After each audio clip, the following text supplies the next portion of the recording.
দেশের বিভিন্ন স্থানে বইছে মৃদু থেকে মাঝারি ধরনের তাপপ্রবাহ। রাজধানী ঢাকাতে অনুভূত হচ্ছে তীব্র গরম। আবহাওয়া অধিদপ্তর বলছে, দক্ষিণ পশ্চিম মৌসুমী বায়ু বাংলাদেশের ওপর ধীরে ধীরে কম সক্রিয় হয়ে পড়েছে। এর ফলে গত কয়েকদিন ধরে সারা দেশে বৃষ্টিপাতের প্রবণতাও কমছে একটু একটু করে। রাজধানী ঢাকাও এর ব্যতিক্রম নয়।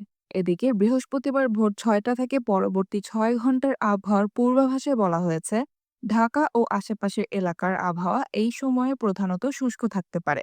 একই ওয়েদারের তথ্য বলছে, আজ সারাদিন ঢাকার আকাশ মেঘাচ্ছন্ন থাকবে এবং সন্ধ্যার আগে এক পশলা বৃষ্টি হলেও হতে পারে।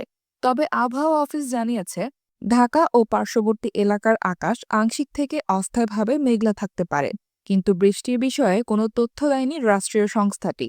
বৃষ্টি না হলেও এই সময় দক্ষিণ অথবা দক্ষিণ পূর্ব দিক থেকে ঘন্টায় 10 থেকে 15 কিলোমিটার বেগে বাতাস বইবে বলে জানিয়েছে আবহাওয়া অধিদপ্তর। ফলে গরমেও বাইরে কিছুটা স্বস্তি মিলতে পারে।